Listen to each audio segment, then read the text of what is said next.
네, 이번 시간에는 우리 뇌의 그러니까 주체로서 그죠? 우리 정신세계 주체의 그 정신세계의 핵심은 우리 뇌죠. 우리 뇌가 어떻게 진화했고 모델링과는 어떤 연관성이 있는지 그래서 뇌의 진화 과정과 그러니까 우리 뇌 구조를 좀 그러니까 이해할 필요가 있을 것 같아요. 그래서 뇌의 진화와 모델링이라는 주제를 가지고 한번 여러분하고 같이 공부를 해보죠. 일단 그 뇌는 3개, 그러니까 3단계로 진화를 했다고 합니다. 그래서 이 가장 그 뇌의 깊은 곳에 있는 그 소뇌 그리고 이제 뇌간 요거를 이제 그 파충류의 뇌라고 그래요. 그러니까 무슨 얘기냐면 파충류도 이런 뇌는 가지고 있다는 얘기죠. 그러니까 파충류 하면은 왜 여러분 뭐 악어라든가 뭐 뱀이라든가 이런 어찌 보면은 냉혈 동물이라고 그러나요? 그러니까 인정머리도 없고 왜 그 살모사는 태어날 때 언덕에서 낳는다 그러죠. 그래서 떨어지도록.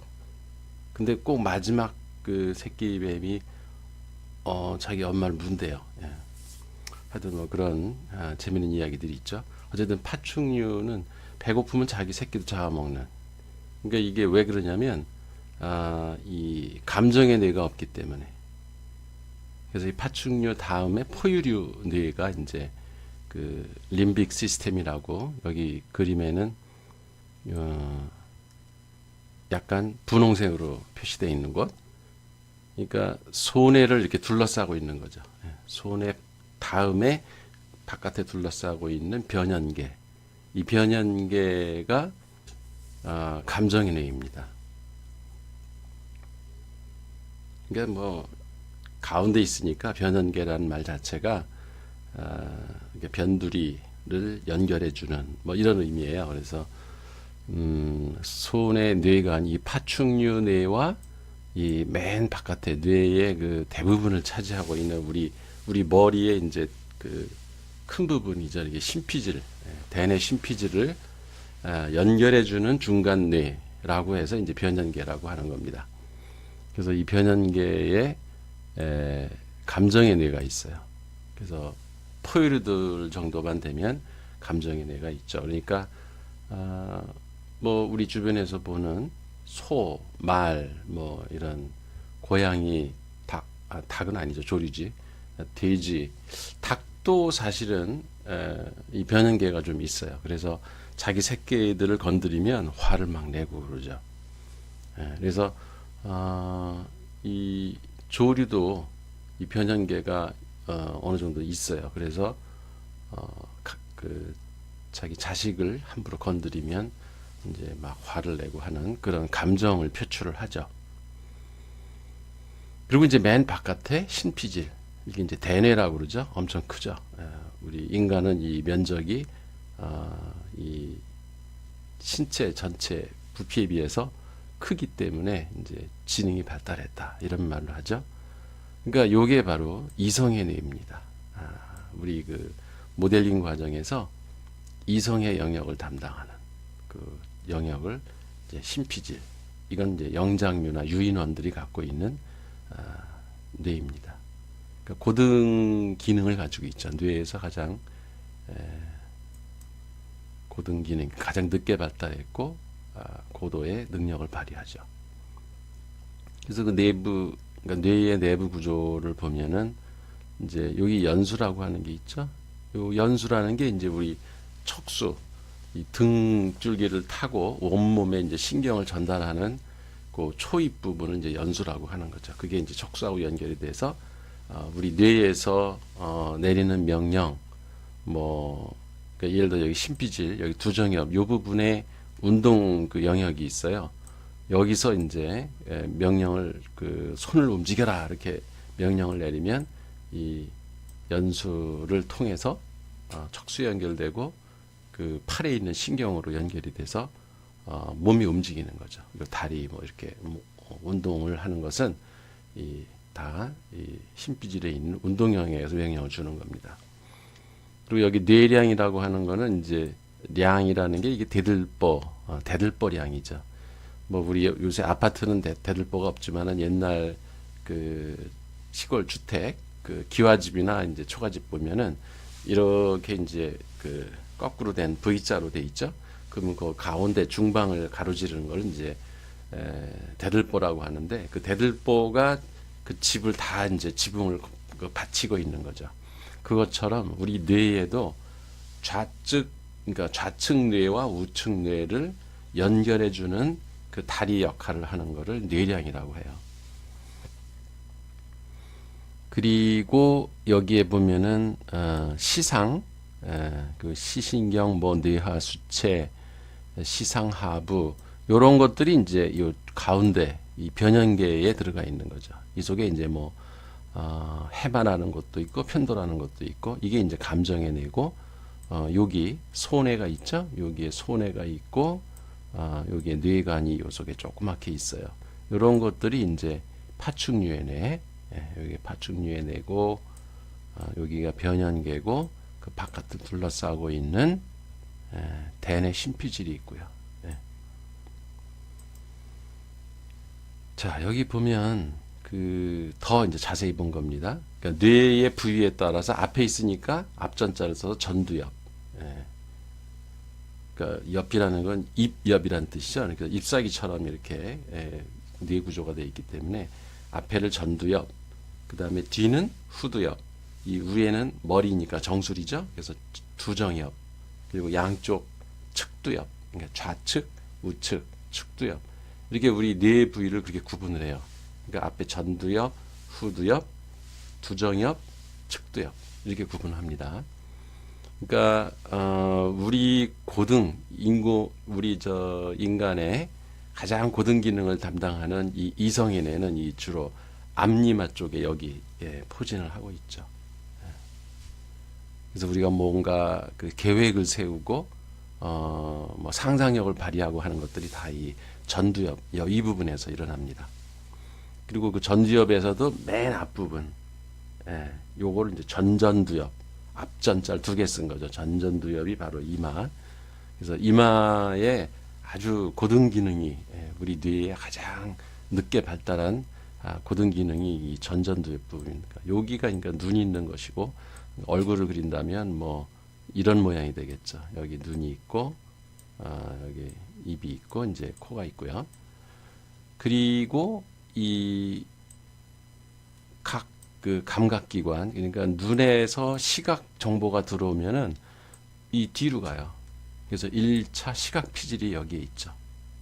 그래서 누구 이렇게 뒤통수를 툭 치면은 불이 번쩍 나는 게 바로 눈에서 그 시각 정보가 들어온 거와 같은 효과가 나는 거죠. 이 시각 피질을 건드려 가지고 거기서 전기가 발생하기 때문에. 그리고 이제 여기 후각, 코 맡은 냄새 이거를 전달해서 식별을 하는 후각 영역이 아까 그 시상 그 밑에 있고요. 그 다음에 이제 뭐 촉각, 그러니까 미각, 후각 이런 것들이 요 가까이에 이렇게 들러붙어 있어요. 그리고 여기 이제 귀가 있겠죠. 여기에 귀가 있으니까 귀하고 붙어 있는 이제 청각 피질이 있고요. 그래서 그 운동 신경은 저 위에 있다 그랬죠. 그러니까 체감각 영역은 여기 있어요. 요거하고 여기 운동 피질이 같이 있죠. 그래서 이렇게 손이 뭐 이게 촉각 이런 것들은 이 체감각 영역으로 바로 연결이 되는 거죠. 그래서 누가 이렇게 꼬집으면 그 통증이 이 체감각 영역으로 들어가는 거예요. 그리고 이 운동 피질을 움직이는 거는 이 이성의 뇌가 작동을 하죠. 그래서 행동을 유발하는 거는 이 운동 피질을 통해서 온몸에 있는 신경을 통해서 이 근육이 움직이는 겁니다. 그리고 여기 보면은 이렇게 눈여겨봐야 될 것, 여러분이 눈여겨봐야 될 것이 이 전두엽, 그러니까 이거 대뇌 심피질이죠. 심피질의 왼쪽, 심피질의 왼쪽 이 앞부분에 그러니까 요쯤 되겠죠. 이 관자놀이 위에쯤에 브로카 영역이라는 게 있어요. 이게 브로카 영역. 그러니까 이 대뇌 심피질은 운동하고 직결돼서 이 일종의 출력 기관이에요.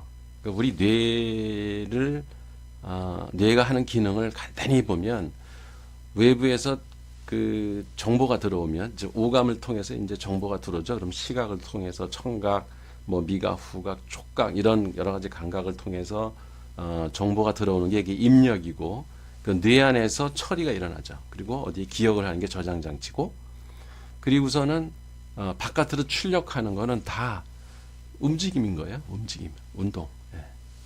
그러니까 사람이 살아 있다라고 하는 거는 뇌가 살아 있다는 거고 그 뇌가 살아 있으면은 항상 입력이 되면은 뭔가 출력이 나가는 그런 그 하나의 그 시스템을 형성하고 있는 게 우리 뇌죠. 그래서 이 말을 하려는 것도 이 그 목이나 입술, 혓바닥 이런 근육을 움직이는 명령이 나가야 되거든요. 그래서 그러니까 운동 피질 영역이 여기 이렇게 쭉 퍼져 있잖아요. 이 중에서 이제 그 브로카 영역이라는 곳이 이게 운동 영역이에요. 여기가 만약에 좀 이상이 있으면 말귀는 알아듣는데 자기 말을 잘 못하는 거예요. 이게 실어증이 걸리면 실어증이 걸렸다는 얘기가 바로 이 언어 운동 신경이 마비된 상태. 예. 요걸 이제 브로카 영역이라고 합니다.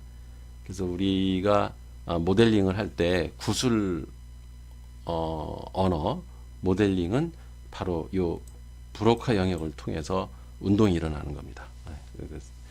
입 근육이나 뭐 혀 근육, 목 근육 등을 움직여 가지고 말을 하는 거기 때문에 이 브로카 영역이 고장 나면 말을 못 해요. 또 이제 언어와 영역, 그러니까 관련이 된 영역이 이 측두엽, 그 왼쪽 이 귀 위 이 근처에 베르니케 영역이라는 게 있어요. 이게 베르니케 영역. 이거는 말을 하긴 해요. 그러니까 브로카 영역이 멀쩡하니까 말은 하는데 의미가 없는. 그럼 그 앞뒤 말도 안 맞고 단어 그 문법도 잘 안 맞고 이게 논리적으로 잘 이해가 안 가는 그런 말을 하는 사람들이 가끔 있죠. 이게 이제 베르니케 영역이 고장난 사람들이에요. 그래서 이게 언어 관련 영역이 두 가지가 있다. 브로카 영역과 베르니케 영역, 이 측두엽 쪽에 있는 베르니케 영역 이 두 개가 그러니까 요거는 이제 논리성을 그 담당하는 좌뇌가 이제 뭐 논리를 담당한다 그러죠. 그래서 여기에 그 베르니케 영역이 있는 것 같아요. 그래서 언어의 논리성이 결여된 말은 그냥 주절주절 하는데 앞뒤 논리가 잘 안 맞고 이런 사람들은 베르니케 영역이 좀 손상되어 있는지 한번 확인해 봐야 될 필요가 있겠죠. 이게 이제 뇌의 구조예요. 특히 이제 우리 그러니까 모델링을 최종 아웃풋을 내는 것은 이성의 뇌, 대뇌 심피질이지만 그 기본 소재를 만드는 창고가 이 감정의 뇌, 즉 변연계입니다. 림빅 시스템. 그러니까 여기서 기억도 시키고, 그러니까 우리가 어떤 학습을 할 때는 특히 여기에 이제 해마라고 하는 여기 보면은 히포캠퍼스라고 여기 있죠. 여기 이제 해마가 그 바다의 말맞자예요. 그러니까 여러분 그 머메이드인가요? 인어공주 영화에 보면은 그 인어공주가 궁전에 갔을 때 막 그 잔치가 벌어지죠. 그럴 때 해마들이 나와서 춤추는 장면이 있어요. 그 여러분들 그 음악이 되게 또도또또도도도 하는 그런 음악 나오죠. 그 해마의 모습처럼 생긴 부위가 요게 이제 우리 뇌의 변연계 안에도 있어요. 여기 해마인데 이게 되게 중요합니다. 해마가 이 해마가 고장 나면 치매가 걸리는 거예요. 그러니까 새로운 기억을 못 하는 거죠. 그래서 이 해마가 우리 기억에 되게 중요한 역할을 하고 또 이 뇌세포는 한번 태어날 때 이렇게 가지고 태어나면은 새로 뇌세포가 생기지 않는다라고 하는 것이 기존의 학설이었는데 얼마 전에 이 해마세포는 쓰면 쓸수록 이게 증식을 한다라고 하는 게 또 밝혀져서 여러분이 머리를 많이 쓰면 이 기억력이 그러니까 상승할 수 있어요. 그래서 유일하게 우리 뇌 중에서 활발하게 이렇게 증식이 되는 뇌 부분이 바로 해마라고 하는 것. 이게 이제 변연계 속에 있는 겁니다. 그리고 이 해마가 그 기억을 담당한다. 이건 여러분이 잘 뭐 알아두는 게 좋을 것 같아요. 그래서 이 해마를 잘 관리해야 돼요. 그러니까 막 두렵고 무섭고 막 끔찍한 장면 이런 걸 보면은 이 해마가 이렇게 찌그러든대요. 그래서 기억을 잘 못하는 그런 현상이 생길 수가 있다고 하니까 너무 이렇게 무서운 장면이나 이렇게 끔찍한 장면은 가능하면 피하는 게 기억력 향상에는 좀 도움이 될 겁니다. 그리고 이제 여기 보면 그 편도라고 하는 게 있어요. 편도, 아미그달라. 여기 아미그달라라고 이렇게 뭐 알처럼 생긴 게 있죠. 이게 이제 편도인데 요것이 이제 그 두려움에 대한 감정. 이게 이 편도하고 해마하고 붙어 있잖아요. 그러니까 무서운 걸 보면은 이 편도에서 호르몬이 분비가 돼요. 그래가지고 막 심장을 뛰게 하고 근육을 긴장시켜서 막 도망가게 만드는. 무서우면 도망가야죠. 그래서 이 편도가 고장나면 겁이 없어져요. 그래서 실제 그 뇌과학 논문에 그런 게 나오죠. 쥐의 그 편도를 이제 제거를 하면은 고양이를 무서워하지 않고 고양이한테 막 덤빈다는 거예요. 그러니까 이게 두렵고 무서움을 타는 게 결코 나쁜 게 아닙니다. 이거는 우리 생명을 보호하기 위한 하나의 기제예요. 그래서 무서운 적을 만나면 빨리 그 심장 박동수를 늘려서 그러니까 막 가슴이 두근두근 거리죠. 그러면서 근육이 긴장되고 다리를 움직여 가지고 빨리 도망을 가야 돼요. 36개. 그게 그 사는 방법이죠. 근데 이 편도가 고장 나면 겁이 없으니까 자기보다 강한 적한테 겁도 없이 막 덤비다가 목숨을 잃는 그런 불행한 일이 생길 수가 있는 거죠. 그래서 이 편도는 그런 두려움의 감정 반응을 하는 우리 뇌의 기관이다라고 하는 것. 그리고 요 해마와 편도가 둘 다 이 기억에 관여를 한다고 하는 것. 그건 여러분이 잘 기억을 하시고요. 그 다음에 이제 여기 뭐 시상, 하부, 뭐 후각, 피질, 그 시상 이런 것들이 다 이 후각, 뭐 촉각, 뭐 미각 이런 그 감각들이 정보가 들어오면은 이거를 뇌에 전달하는 기능을 하는 것들입니다.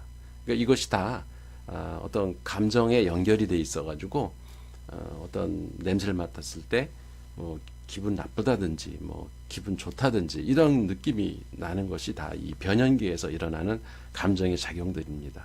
그러니까 저번에 감성과 감정을 구분할 때 감성이라는 거는 이런 외부 감각 5가지 기관을 통해서 우리 뇌에 정보가 들어오는 능력 그거를 이야기하는 거고 그렇게 들어오면 이 이제 변연계 내에 이런 뭐 시상하부나 후각피질이라든가 시상이라든가 뭐 편도, 해마 이런 다양한 변연계 내부의 기관들이 그거에 반응을 해서 어떤 화학적 물질을 이렇게 뿜어준다는 거죠.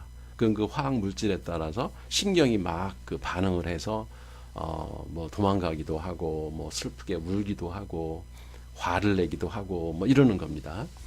그러니까 변연계라는 것이 우리 특히 학습에 연관이 되고 모델링의 소재가 된다. 이 감정을 그대로 잘 표현을 하면은 아주 슬픈 음악을 만들 수도 있고 그 막 그 즐거운 음악을 또 작곡할 수도 있는 거고요. 그리고 시도 그렇죠. 자기의 감정을 잘 표현하면 그러면 아주 멋진 시를 만들 수가 있죠. 그래서 감정이라고 하는 것이 우리 그 모델링을 하는 하나의 소재가 될 수 있는 것이고, 그 다음에 이 기억, 이 편도와 해마가 이제 기억에 관여한다고 그랬잖아요. 이 기억을 해줘야 나중에 모델링, 그러니까 심상을 만드는 소재를 많이 우리가 뇌 안에 확보를 할 수가 있겠죠.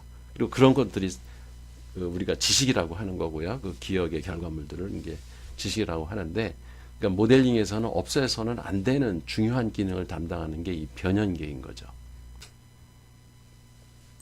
그러니까 최종 표현을 해서 만들어내는 작업은 누가 해요? 이성의 뇌가 하는 거고요.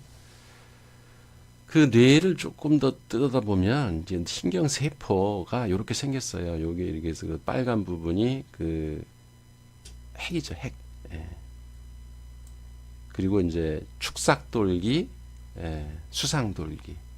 수상돌기는 이렇게 뻗어 나가는 거고, 축삭돌기는 다른 그 신경세포에서 오는 정보를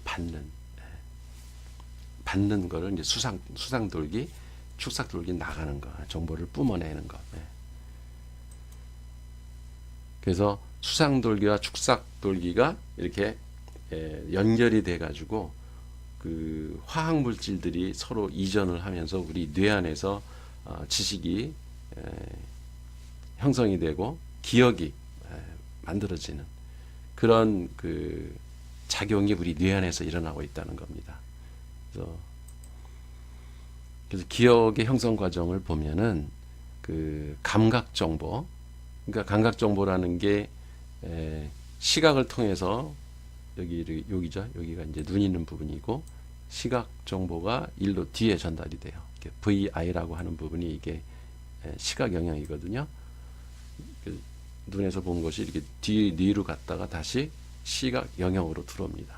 그게 이제 VA예요. 그리고 여기 청각, 귀에 있는 게 이제 여기죠. 이 부분이 이제 귀고, 귀에서 들어온 정보가 AA, 일로 들어가요. 그러니까 시각 영역, 청각 영역이죠. 청각 영역으로 들어오고, 그 다음에 또 아까 그 시상 하분이 뭐 시상이니 그 체감각 정보 이런 것들이 이게 SI죠. 이런 것들이 또 체감각 영역을 통해서 들어오고 그래서 이렇게 세 가지가 그러니까 요거는 체감각 영역이니까 우리 냄새 뭐 맛 그다음에 촉감 이런 것들은 다 일로 들어오는 거죠. 그리고 청각 영역 달팽이관을 통해서 들어온 청각 정보 그다음에 이 시각 영역으로 들어온 시각 정보 이런 것들이 이 MA라고 하는 이 다중감각 영역 이 안에서 이렇게 합쳐집니다. 이게 결합이 되면서 이렇게 뭐 입체로 세상을 보기도 하고 그 들어온 시각 정보와 청각 정보를 연결을 해서 하나의 상을 맡기도 하고 그러니까 우리가 영화를 볼 수 있는 거는 시각 정보와 청각 정보 이런 것들이 같이 합쳐져 가지고 어떤 입체적인 영상 그리고 사운드와 이렇게 결합을 하기 때문에 멋진 영화 장면을 우리가 감상을 할 수 있는 게 바로 이 연합 영역이 있기 때문에 가능한 겁니다. 그리고 이제 그때 들어온 정보들은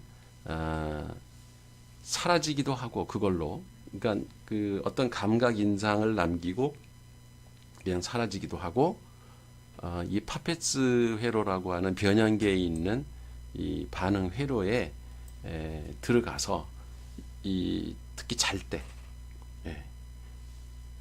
해마가 깊이 이렇게 무슨 도장을 찍듯이 이 대뇌에다가 기억을 시킵니다. 기억 세포에 그 작업을 하는 게 이 파페츠 회로라고 하는 거예요. 그리고 여기 이제 뭐 편도가 있죠. 이 편도와 해마 이것들이 같이 협동을 해가지고 작업을 하면서 연합 영역에서 들어온 그런 정보들을 걸르는 작업을 하는 거죠. 그러니까 처음에는 마치 그 컴퓨터의 그 램, 그 임시 저장 장치처럼 어디에 기억을 해놔요. 근데 그 오래 가지 않아요. 대부분 잊어버리거나 사라지는데 휴식을 취하면, 그러니까 잠을 자면은 이 해마가 본격적으로 작동을 하면서 장기 메모리에다 집어넣는 작업을 합니다.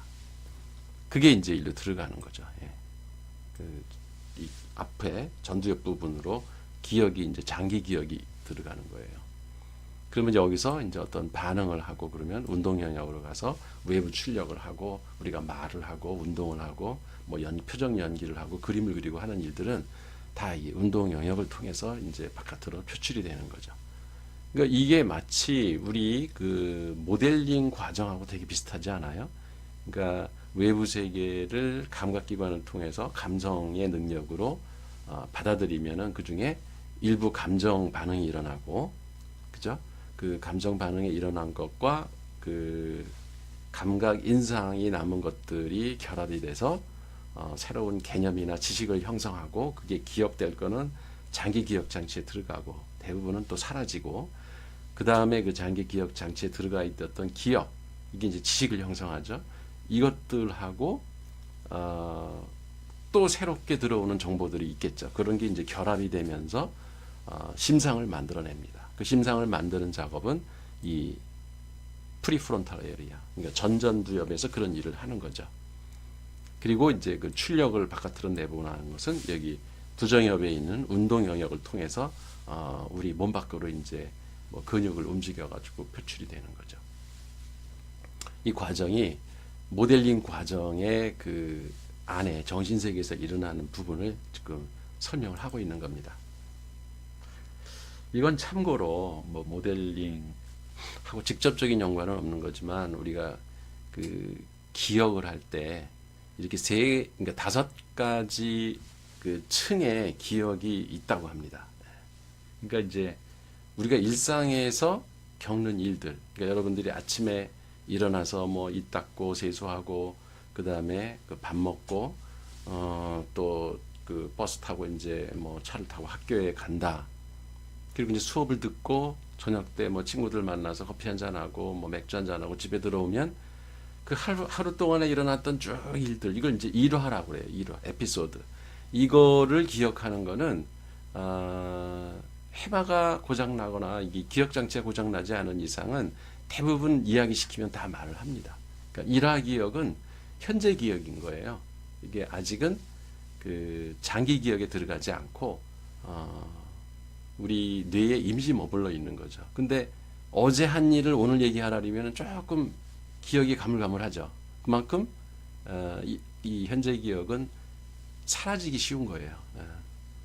그 중에 하나가 또 이제 단기 기억이죠. 예를 들어서 여러분이 지금 뭐 핸드폰에서 그냥 그 검색을 해서 전화번호를 찾지만 옛날에는 전화번호부를 찾거나 아니면 수첩에서 전화번호를 보고 이게 전화를 걸잖아요. 그러면 전화를 거는 동안에는 그 번호를 기억하지만 전화 걸고 나서 조금 있다가는 그게 사라지죠. 그렇게 이제 단기 기억이라고 그래요. 그 우리가 이제 수학 계산할 때도 뭐 반올림 할 때 그 뒷자리의 숫자들을 더행 값을 이렇게 써놓죠. 그게 일종의 단기 기억이라고 보면 돼요. 그러니까 그 값을 우리가 계속 기억할 필요가 없던 거잖아요. 계산을 다 끝내면 잃어버려도 되는 것들, 이런 걸 이제 단기 기억이라고 하는데 이게 다 이제 현재 기억일 거죠. 근데 현재 기억은 우리 뇌에 깊이 들어가 있질 않아요. 그러니까 해마가 우리가 수면하는 자는 동안에 그 이렇게 도장 찍듯이 뇌에다가 이렇게 각인시키는 게 아니라 임시 기억하고 있다가 시간이 지나면 사라지는 것들을 이제 현재 기억이라고 해요. 근데 이제 그 중에 이건 의미가 있고 오랫동안 우리가 그 기억을 해두면은 나중에 어떤 판단을 하거나 반응을 할 때 그러니까 유용하겠다라고 하는 놈은 기억을 장기 기억을 해요. 그게 이제 지식인 거죠, 우리가. 요 부분이 이제 지성 영역이 바로 요 부분입니다. 의미 기억을 기억하는 부분. 이건 오래 가죠. 그렇게 쉽게 안 잊어먹어요. 그죠? 여러분이 초등학교 때 외웠던 뭐 역사 연도라든가 뭐 왕의 치적 뭐 이런 것들 또 들으면 또 기억이 금방 나잖아요. 그게 이제 이 의미 기억 속에 들어가 있기 때문에 가능한 겁니다. 그 다음에 그거보다 더 깊은 기억이 이제 이 프라이밍 기억이라는 거예요. 프라이밍 기억은 뭐냐면 그 왜 미술 하는 전공생들은 잘 알 텐데 낙타를 예를 들어서 그린다. 그러면 낙타를 처음부터 완벽하게 그리지 않잖아요. 대충 이렇게 그 외곽선을 그려놓으면 그러면은 이게 이제 낙타의 겉모습만 이렇게 그 스케치를 하죠. 그리고 이제 점점 디테일하게 면을 채워나가면 이제 전체 그림이 완성되는데 우리가 그렇게 겉모양만 봐도 저건 개를 그리려고 하는구나. 저거는 소를 그리려고 하는구나. 그러니까 어떤 시각 정보의 일부만 보고도 우리가 그것이 무엇이라는 걸 이렇게 추정할 수 있는, 그러니까 요건 이제 이성의 능력에서 이 프라이밍 기억을 하는 겁니다. 그래서 여러분이 간판을 읽을 때도 신문이나 간판을 읽을 때 그 글자 하나하나를 다 읽지 않아요, 우리가. 그 안에 그 뭐랄까 단어들이 틀려도, 그러니까 글자가 틀려도 대충 뜻을 이렇게 문맥으로 읽거든요. 이제 그것도 하나의 이제 프라이밍 기억입니다. 조금 이따 한번 프라이밍 기억 이해를 한번 예를 들어 한번 들어볼게요. 그리고 이제 절차 기억은 뭐냐면 하도 우리가 반복을 해서 아예 우리 본능처럼 그 몸에 잠재 그 기억이 돼버린 것들.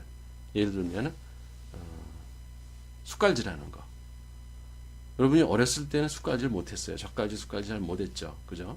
근데 하도 오래 하니까 이게 자동으로 움직여요. 그러니까 심지어는 불을 꺼놓고 그냥 무의식적으로 뭐 심지어 텔레비 보고 있을 때도 음식을 그냥 무심히 이렇게 먹어요. 이게 자동화된 거죠. 이걸 이제 절차 기억이라고 합니다.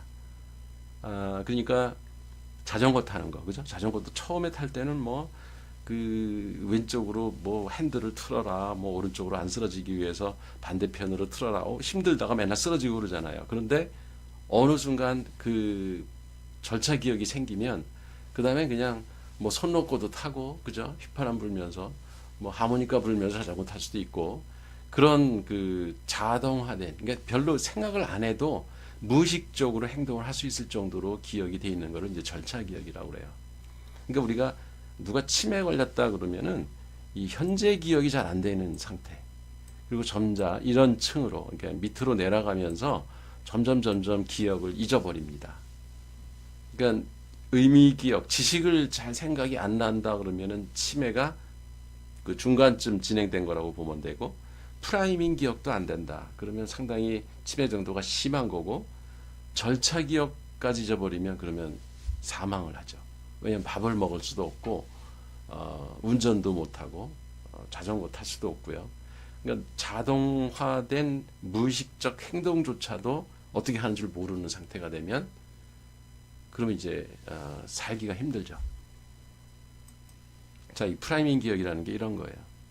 이 앞에 레벨 2 요거만 돼도 눈치 빠른 사람은 이게 낙타를 그리려고 하는구나 라는 거를 눈치챕니다. 그게 조금 더 몇 개 선만 그리면 벌써 낙타의 모습이 나타나죠. 이건 이제 완성된 그림이고요. 그래서 이것만 보고도 이 낙타의 모습을 추측해내는 능력, 일종의 추론 능력인 거죠. 이런 게 프라이밍 기억입니다. 자, 이 글을 한번 읽어볼까요? 뇌 구조와 기억 메커니즘을 이해하면 효과적인 학습이 가능합니다. 운동은 기억력 향상에 큰 도움이 됩니다. 그러니까 여러분들 이거 이해하는데 별 문제가 없었을 거예요. 근데 여기 보면은 기먹이죠. 기억인데 기먹이라고 이렇게 타이핑 에러가 있어요. 효과죠. 효과가 아니라 효과. 학습이 가능합니다. 이게 운동이죠. 기억력 향상에 큰 도움이 됩니다. 기억력이 아니라 력이죠. 좋게 하려면 신선한 공기와 깨끗한 물을 많이 마셔야 합니다. 문법적으로 틀렸어요. 근데도 이 글을 읽는데 좀 문제가 없어요. 이게 여러분 머릿속에 이런 글자들이 이미 입력이 되어 있기 때문에 프라이밍 기업이 작동을 해서 이 부족한 부분을 이렇게 메꿔 나갑니다. 그러면서 그 전체적인 맥락을 우리가 형성하기 때문에 인간은, 이제 이 컴퓨터는 이걸 잘 못하죠.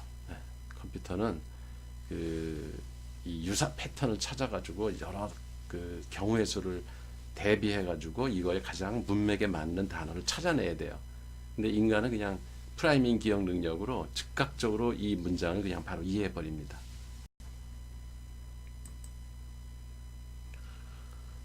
그래서 우리 뇌는 뭔가를 새로운 걸 배우면, 그러면 이 보상을 합니다. 그러니까 호모쿵푸스라는 그 고미숙 박사가 쓴 책이 있어요. 우리나라에 나온 책인데, 이 쿵푸라는 말이 공부, 그죠? 이 한자로 이렇게 공부라고 쓴 거를 중국말로 읽으면 쿵푸 이렇게 읽어요. 그래서 쿵푸스라는 얘기는 우리가 우리 지혜로운 우리 인간을 호모 사피엔스라고 하잖아요. 그죠? 이 호모라는 말이 휴먼이라는 말이죠. 인간. 그래서 공부하는 인간. 그러니까 인간은 천성적으로 공부하게끔 진화해 왔다. 이런 내용입니다. 그리고 공부를 하면은 이 도파민이나 이런 그 아드레날린 이런 그 사람을 기분 좋게 하는 행복 기제가 뇌에서 그 화학 물질이 반응이 일어나요.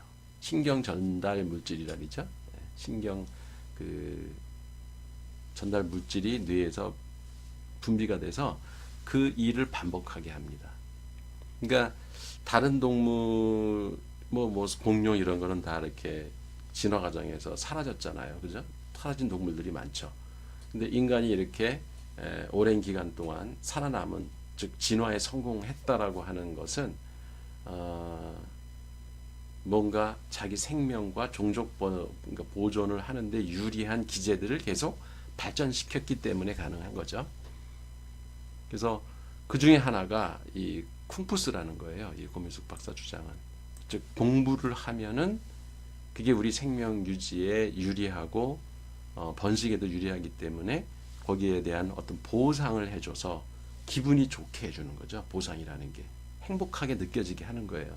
그러니까 공부를 하면 행복한 게 정상이라는 거예요. 근데 이 공부가 그런 생물체로서의 어떤 행복 기제로 작동하는 게 아니라 이게 스트레스가 되고 공부하다가 뭐 자살하는 문제가 생기고 사람들이 그 공부 못한다고 막 혼나고 사회적으로 어떤 멸시를 받고 이런 것들은 다 잘못됐다는 거죠. 예. 그래서 여러분들이 진정한 공부의 길을 찾는다면 정말 공부하는 것 자체가 즐겁다. 그러니까 여러분도 아마 그런 그 경험이 있을 거예요. 근데 하도 뭐 입시 무슨 그 스펙 쌓느라고 시험 공부 이런 거에 시달려서 공부하면은 그냥 지긋지긋하고 뭔가 스트레스거리고 이런 그 나쁜 기제로만 지금 우리한테 인식이 돼 있는 거죠. 근데 여러분이 하여튼 이 모델링 이론을 공부하면서 이런 것들이 잘못된 것이구나 이런 걸 여러분이 깨닫고 공부라는 게 우리 생명 연장에도 유리한 것이고 그 다음에 이 자체가 공부라는 것 자체가 우리에게 행복을 주는 거구나 이런 거를 깨달았으면 좋겠어요. 그러니까 인간은 어찌 보면은 배우기 위해서 태어난 존재라고도 할 수 있는 거죠. 그거를 모델링 이론을 통해서 여러분이 실감을 하길 바랍니다. 그래서 여기 이제 정리를 하자면 우리 뇌 이렇게 3계층으로 되어 있다 그랬죠. 여기 생명 유지의 뇌, 파충류의 뇌, 뇌관과 소뇌가 있고요. 그 다음에 이제 그 보라색 감정의 뇌, 이 변형계가 있고요. 그리고 이 맨 바깥에 피질, 대뇌 심피질, 이게 이제 이성의 뇌죠. 이게 이제 3계층으로 되어 있다고 하는 것. 얘들이 이제 어떻게 작동을 하냐면 외부에서 이렇게 자극이 들어오면, 그러니까 이제 오감을 통해서 자극이 들어오는 거죠. 이게 이제 감성입니다. 그러면은 변연계에서 어떤 충동이 일어나요. 감정 반응, 화학적 반응이 일어나는 거죠. 그러면은 욕구가 생겨요. 물론 욕구가 생길 때는 기존의 과거의 기억, 내가 하고 싶은 욕망 이런 것들이 이제 결합이 돼가지고 욕구가 생기면은 어떤 행동으로 이어지겠죠, 그죠? 행동으로 이어져요. 즉 바깥으로 우리 뇌에서 뭐가 바깥으로 출력이 된다는 거예요. 그러면 그 출력되는 순간을 우리가 모델링이라고 하는 겁니다. 예를 들어서 누구를 뭐 주먹으로 친다, 아니면 이렇게 말로 상대방한테 뭐 고맙다라든가 뭐 화를 내는 말을 한다든가 이게 다 모델링이거든요, 그죠? 오럴 모델링. 그리고 이제 그림을 그린다 그러면은 그래픽 모델링이 되는 거고, 프로그램 짜면 프로그래밍 모델링이 되는 거고, 또 뭐 연기를 하거나 스포츠 운동을 하면은 그게 이제 그 몸짓 바디 모델링이 되는 거고, 그죠? 다양한 매체를 통해서 우리는 외부에 이렇게 표현을 합니다.